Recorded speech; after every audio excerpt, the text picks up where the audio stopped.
Well, welcome to another story and another video in my One Company, One Story series. This time, Tego Cyber, TGCB. Okay, here comes the amateur legalese. I began investing in companies and their stocks in the late 70s, but am not a certified investment professional.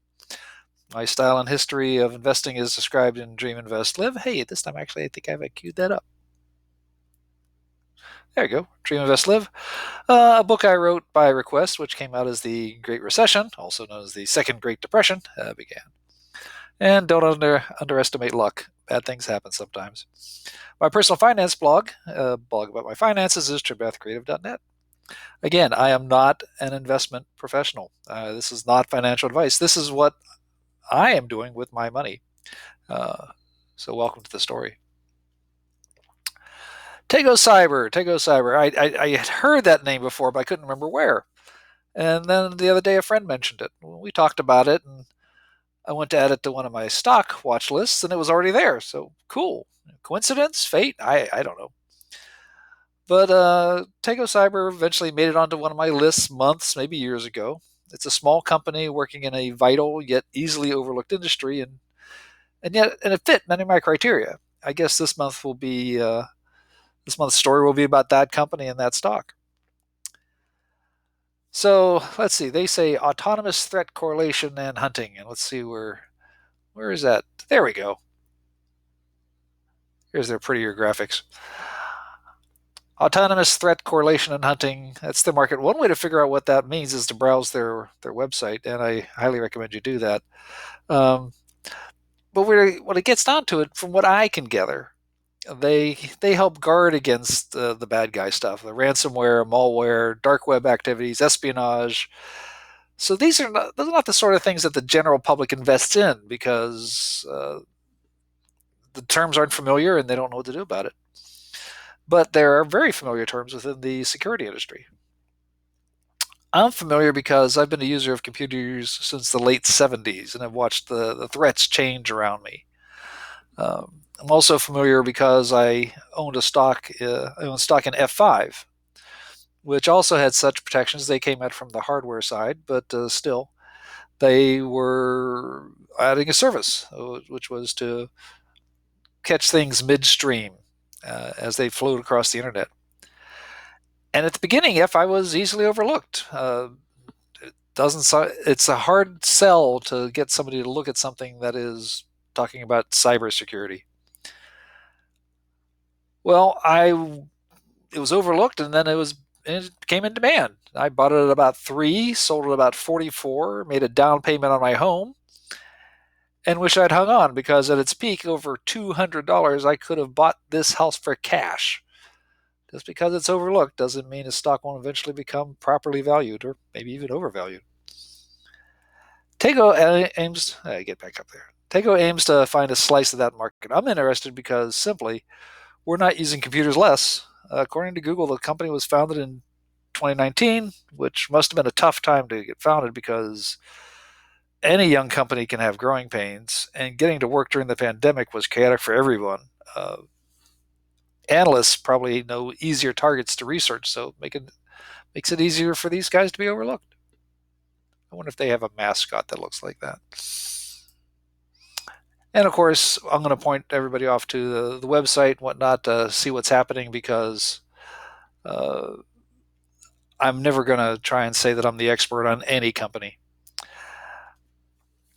So, what makes Utego unique? Well, without being an expert in the field, that can be hard to discern, but they allude to more seamless operation, fewer platforms to log into, autonomous operations, whatever they consider next gen.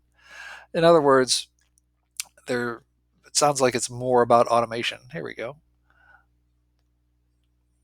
Threat correlation, an SIEM fused threat correlation. Okay, somebody could write a glossary for this thing.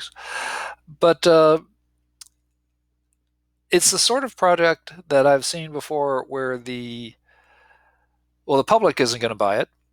The customers, the managers might not even understand it, but the tech folks in their companies who could use these products do. And it's really important for them to talk to them. And we're secondary at that point.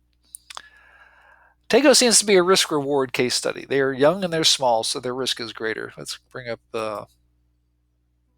their their chart. They said 2019. Google's not showing very much data. The maximum they're showing is only back to 2021.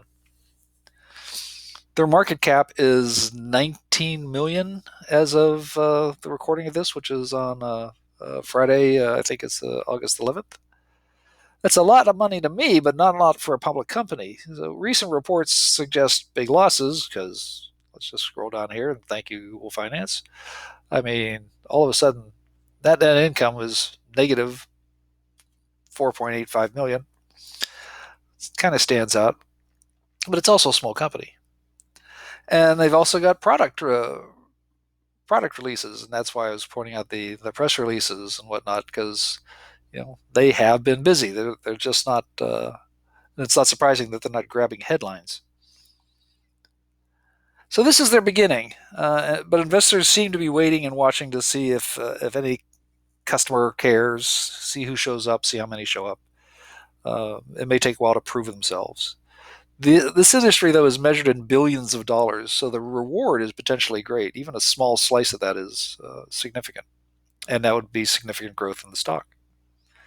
Unfortunately, products like theirs can be so arcane that analysts avoid them, and if analysts avoid them, then I'm more interested in them. Their lack of attention can be an opportunity to buy when they are undervalued. They'll be easier to understand when they've got a track record of finances. But until then, it is speculative.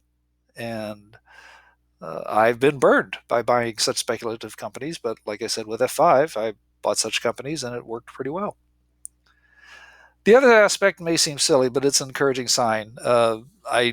I do chuckle about this, but if I go back to this page and I look at these all look like AI generated images. And I found I expected this to be ultra conservative, bland, lifeless content. Instead, somebody there is at least aware of current trends and doing it with style. So I'm glad to see that. I don't know if that is representative of the entire culture or one person, but it is at least encouraging to me. I wish I knew more, so I probably will. And having friends who are interested will mean that I won't have to do all the work alone, which is almost always the case. There's always somebody else out there studying the stocks that you're studying, studying the companies that you're studying, and finding them, of course, is a benefit because the more folks doing the work, you don't have to do it all on your own. So I don't know what's going to happen, but I hope to survive and thrive. I'll be watching. Again, this is Tom Trimbath, the author of Dream, Invest, Live, and I hope this has been useful. Stay tuned. We'll see what happens.